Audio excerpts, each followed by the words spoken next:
Hello, welcome to Inside Area 9. I'm Kathy Bridgford and I'm your host today, and I'm with the Area 9 In-Home and Community Services Agency. Today we're going to be talking about IU East One Book Project, and my guests today are from IU East. We have Chera LaForge. Chera, thank you for coming. And you're a professor with Political science. Yes. Okay. And also co-chairing the One Book Project, Yes. right? And Frances Yates, and Frances, you're the director of the library at IU East, and you're also assisting co-chairing the One Book Project as well. True. Let's talk about this year's One Book Project. IU East has been doing this for what? I think this is the third year, I think. Mm-hmm. And but this year we have a special book again and a special author coming. Tell us about the project.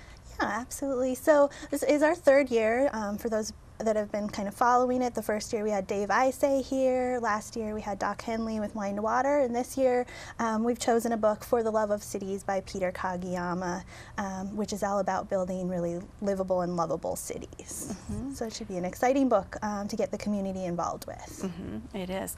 And it's kind of a neat book just to make you think about your city. You know, I think that's what's so neat about it. You know, how special is your city? And just to remind yourself about the things that you love. It's easy to dwell on negative things a lot of the time. I think it's harder to remember all the things that make you stay and care about your city. Yeah, and we also felt it was very inclusive because we're serving, of course, the Richmond community and beyond, Western Ohio, other counties. So we're looking for involvement from public libraries and surrounding communities and everyone who would like to get involved. Mm-hmm, mm-hmm. And what was the reason to get involved with these book projects? What started it 3 years ago? I think that Catherine Frank, who is the former dean of the Humanities and Social Sciences School here, brought it in. But it's part of a larger program, a shared reading program or a one-read program. I think, Frances, you've had experience with him at other schools, so you maybe can speak a little bit more about this kind of idea of shared reading. Okay. Yes, prior to this I was at a university that did one book and had a theme for the year, and they wrapped a lot of programming around that theme and an author coming.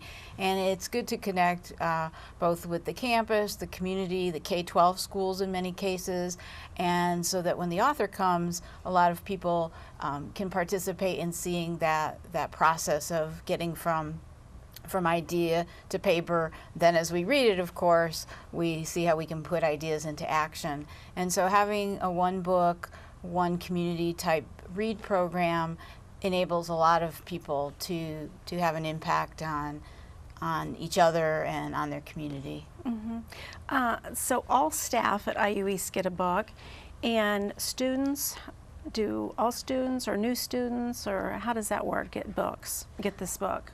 So all of our faculty and staff get a copy, and then all of our on-campus students get a copy as well that they pick up during the first week of the semester. And it's particularly used for our first-year students because the first-year seminar courses here will all be using it in one form or another. But a lot of other faculty members will engage with it and will be using it in their classes as well. Mm-hmm. So it will be handing out thousands of books yes. to not only people here on campus but also to the community. We've started to distribute a lot of books to community members as well. Mm-hmm. So.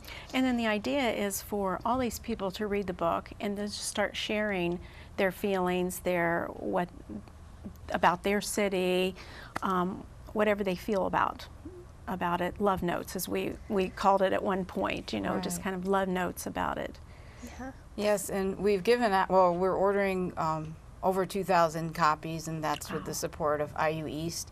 And because this book has real opportunities for action, like you said, doing the love notes, sharing why we love our cities, but also what can we do to make our cities better, and go beyond this livable concept to really being lovable. Mm-hmm. There's a lot of things Richmond already does, and those are reflected in the love notes, and hopefully those will inspire people as well, not only to appreciate what we do, but to move forward with other ideas. Mm-hmm. And I think this is just such a perfect time for it. We have had for 2 years now the Boost events as part of the Positive Place Initiative. You know, we were recently awarded the Stellar designation here in Richmond, and just yesterday it was announced that we're getting the Our Town grant to build a cultural Memorial Trail. So there's just so many amazing positive things happening in Richmond right now, and I think that this book kind of just capitalizes on that, and hopefully we can really kind of grab onto that positive momentum and continue the conversation. So. Now, is that one of the reasons the book was chosen, or was it just chosen for another reason and then it just happened to fit into all these projects? No, I think it was chosen because there's so many positive things happening right now, and our new chancellor has really highlighted the fact that we're stewards of place and that we have a really strong connection to our community, and I think that this is a way for us to highlight really positive things happening. So, and not just in Richmond, but in all of our areas. And there are so many good connections with the curriculum as well.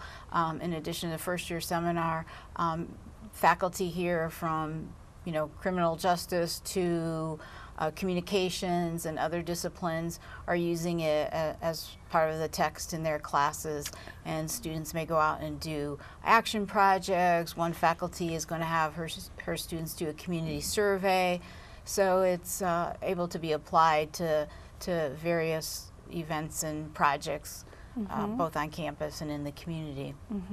That's what's neat about it, is just tying those two together. The IU East is a community. Area 9 is a community service of IU East. That's part of their goal, is to be, community, and so I think that's neat that all just ties together. I know from Area 9 standpoint, we're getting the seniors involved as well, and you're coming down to our picnic we're having on September the 11th, and that's at Dunlapsville on Brookville Lake. And usually there's about 500 seniors there, so that'll be a big group that we'll be able to address. And you want to talk about some of the other things we're doing with the seniors? Sure. We always like engaging with seniors in the community, and we have several avenues to do that. One we've used in the past has been through our Center for Service Learning, where, for example, with the Dave Isay book, our first book, where there were a lot of different stories in it. We had our IUE students share stories with seniors, listen, have conversations at senior communities and centers throughout our area. And this one really focuses on narrative as well, the power of narrative. So one project in particular that we're excited to work on is with the early college program that's housed at Hibbard Intermediate School now. And the Early College Preparatory Academy is part of the Richmond Community Schools. And we have 24 8th graders who are part of Tiana Washington's class. So we'll be having seniors, thanks to your help in facilitating this through Area 9, come into the school and talk about what the city was like then, walking the promenade. What did people do back then? How were they involved in their city or their drive-ins, things that you and I, you're too young, but might remember and fondly, but youth in 7th, 8th, 9th grade really don't necessarily know about those things. So capturing those memories, but also looking forward and seeing, well, is there anything from the past we would like to redo now, or is it good that it's changed? Kind of do some real critical thinking about how it's changed, and do we like the direction it's going? And if not, do we want to bring walking paths back? And it ties back into, Cardinal Greenway and the cultural events. And so I think it'll just start an excellent dialogue in the classroom that then will go out into the community about things these intermediate school students actually can do based on ideas they get from the seniors with making their community different as well as better. That's going to be really good, because just to get their aspect of the way it is now and the way it was then, even some of the seniors are 80 years old. It was completely different, and then you take into the 50 years olds and some, but from the 8th graders, what they're looking at is completely different. So that's a good point, just to see if there's a different direction that, like you said, what's changed? Is it better now? So, or is it worse? You know, maybe it's good that everything's the way it is and we're going on the right direction. So that will be very beneficial, I think, especially to the 8th graders to hear that. So tell us some of the events that's going on. Well, absolutely. The biggest one is Peter's talk on October 21st, and we invite everyone in the audience that's watching to come. It'll be here on campus at Vivian Auditorium at 6 o'clock at night, and tickets will begin to be distributed at the beginning of September, and so there'll be plenty of opportunities to pick that up. You know, Francis has talked about some of the connections that we've made with local schools. We've already mentioned the love notes, which is a big component of what we'll be doing. So there's a portion in the book about writing love notes to your city. So remembering what it is that you care about, what you're willing to fight for, because when we love something, we're not going to let it suffer. And so one big component that we'll be doing is encouraging people to write love notes to their city. And I brought an example of what we'll be having at some of our local festivals and kind of rotating around. These are murals that you're able to write on, and it just asks you to write a short love note about what it is you love about your community. So, you know, I love the Cardinal Greenway. You know, I could write a short love note to that. We'll also be having some interactive components to go along with the love notes on Instagram and Twitter and Facebook for the people that are connected on social media. We're also having some handwritten love notes, if you wanted to kind of talk about that, since that'll be part of the Area 9 picnic, I believe. Sure, yeah, they'll have an opportunity, and again, your Area 9 instrumental in facilitating to make that happen, thank you. So all these seniors will be together and they'll be given tablets of paper and pens with some prompts and writing, again, some of those memories or some things that hopefully will capture that.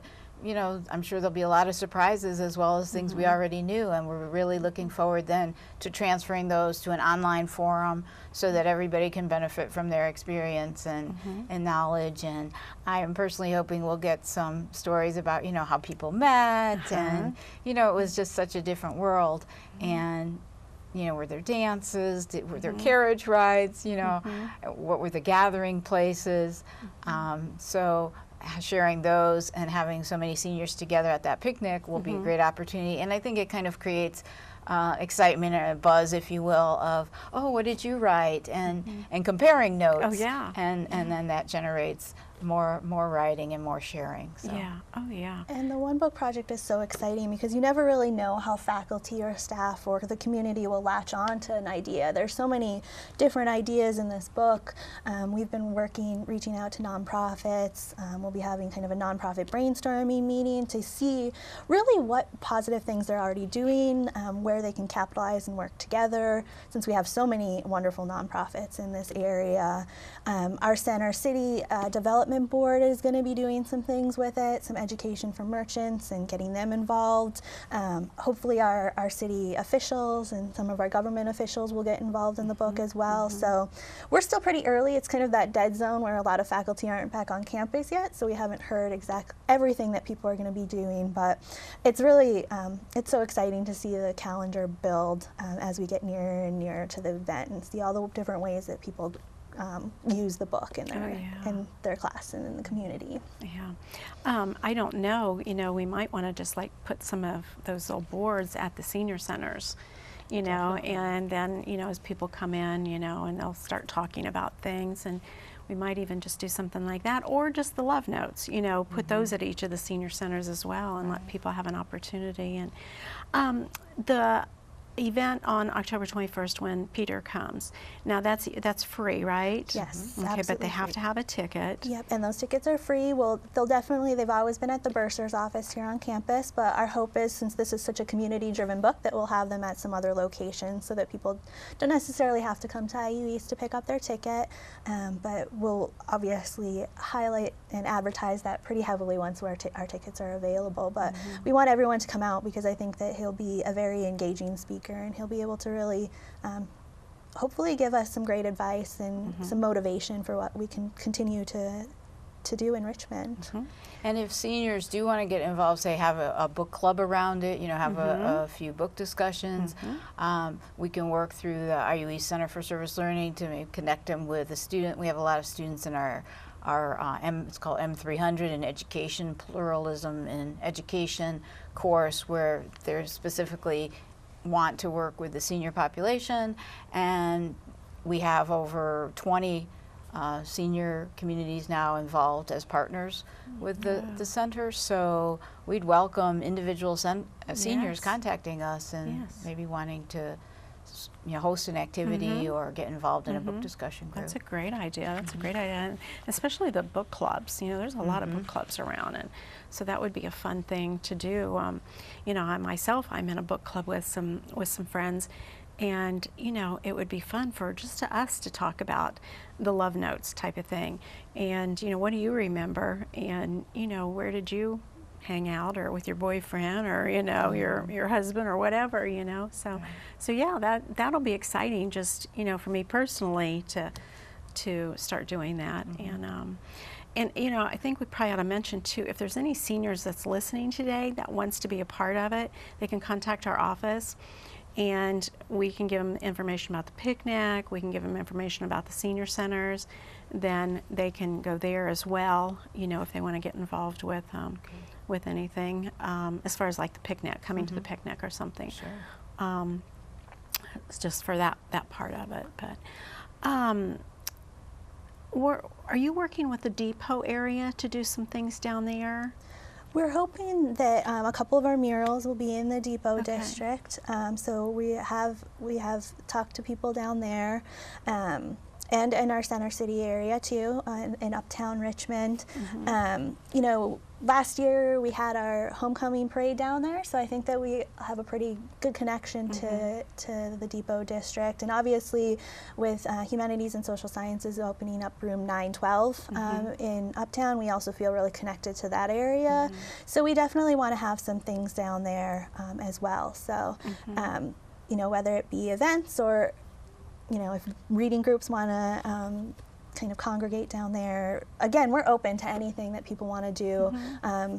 If there's anything else that we're not thinking of that we could be doing with the book. So yeah, so if anybody's listening today that has an idea, they need to contact you. Absolutely. Right. Yeah, that's I mean, that's how we build a lot of our calendar, is that people get really excited about having this book and they find ways to engage with it, and we can all work together on those kind of things.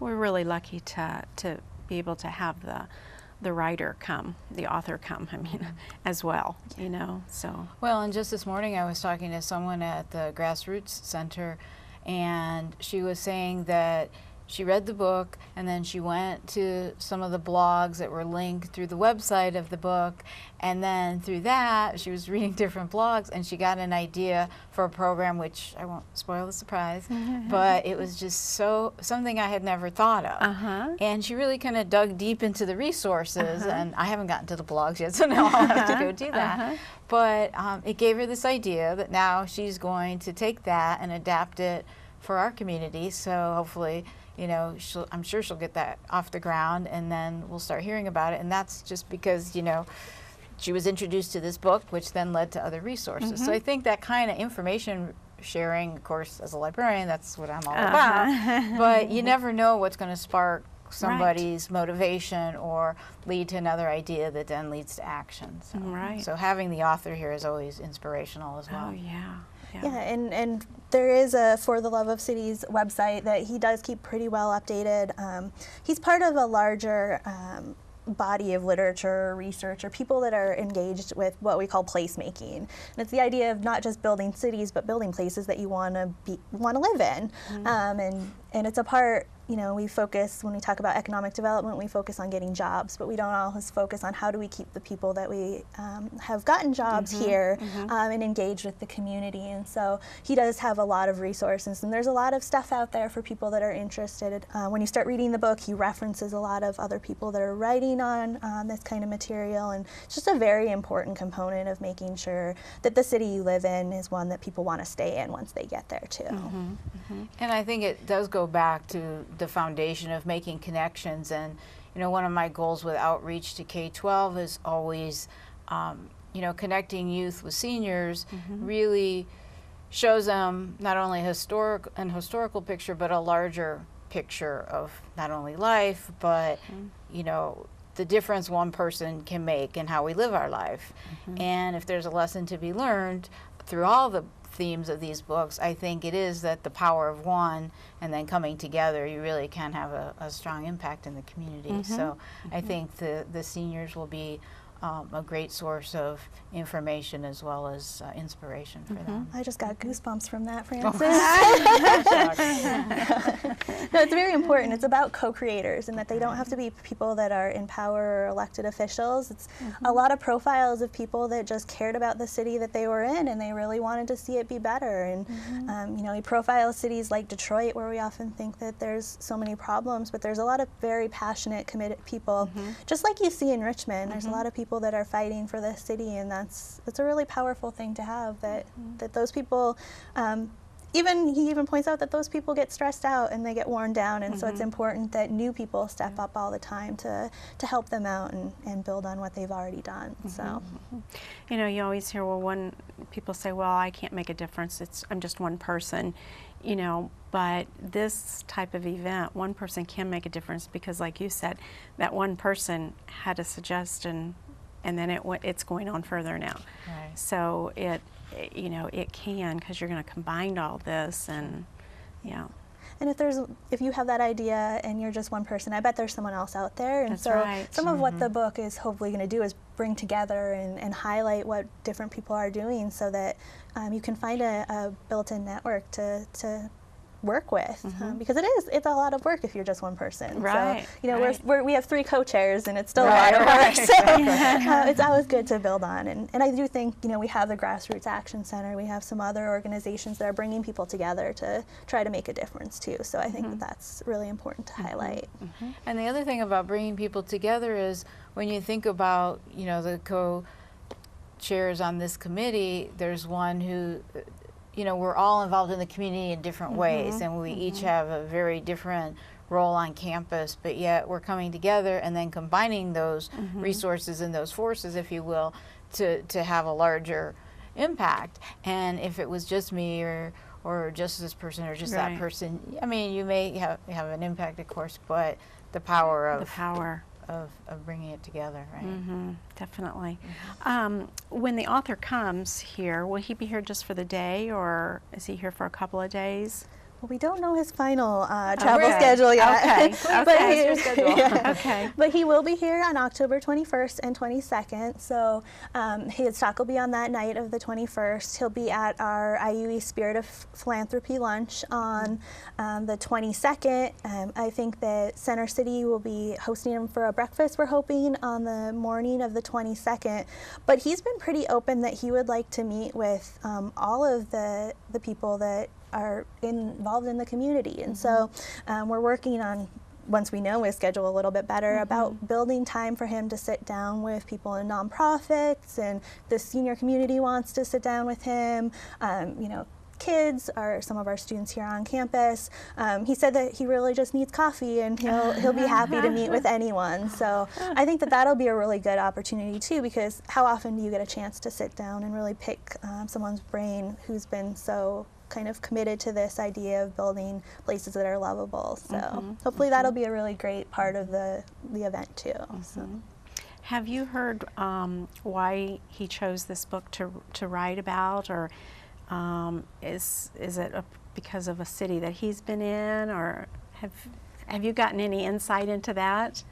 He's from Florida, and he loves the cities he's been in Florida. So I think his organization kind of puts together this idea of creative cities, and so I think it came from his love of his own city, and he kind of got motivated to work from there. Right, and he does cite in the beginning of the book the person and places that kind of motivate him to go on and build from that. So he definitely gives credit to particular people or things they've said or he's read that did have this difference in his mind that led to action. So, and even as simple as a T-shirt, you know, that's a big thing with him, is you should have a T-shirt that says something great about your city. And we have a T-shirt for promoting one book, but who knows, maybe a senior wants to design a T-shirt, and, you know, or a button, and that everybody will be wearing. So you never know. Just that positive, positive thinking. And and especially, I mean, as IU East has grown, I mean, Chera and I are both from someplace else, and a lot of the faculty, most of the faculty coming in are from someplace else. So to come and get, you know, what's the first impression of the city, and how does the city kind of present itself, you know, makes a difference in recruiting, not just for the campus, but for local businesses. And, you know, it's not just putting a positive face on, it's having some real positive things happening underneath the surface. And just in the 5 years I've been here, I've seen that difference. I mean, it's really expanded and enriched the opportunities, cultural, physical, and the environment, things like that. Yeah, I think that's one thing to highlight for people that have maybe been here a long time. I've only been here 2 years, and there has been so much positive change in just the time that I've been here. Obviously, it's not that we're not acknowledging that there are problems too. I think we're fully aware of that, but there are a lot of really great things happening, and I think that it's important to recruitment and for new people who are moving here to see that there are good things happening. And I think that if that's the first thing you search for when you search for Richmond comes up really negative stories, it's going to discourage people from coming here. And so if we can contribute and start a conversation about some of these positive things, I think that has pretty long-lasting effects that can ripple out from that. Right. Well, we're about out of time. So if anybody's interested in getting a ticket, they'll be available sometime the 1st of September. So just look out for that. And if you do get rid of the tickets, you've got a couple of rooms that'll be an overflow. And they can contact Area 9 if there are any seniors that want to get involved with the picnic. But if they just want to get involved with some books or anything, call the library, and you'll be able to help them with that. So I'll hook them up with a book. And those people who might not be able to make it that night, we also usually stream the discussion live. So we'll distribute information about how people can access that too. We want everyone to be here, so we'll just check the website. Exactly. Yes. Okay. Well, thank you both for coming today, and it was good information to get out to folks. So appreciate that. And thank you very much for joining us today on Inside Area 9, and we'll look forward to seeing you next time.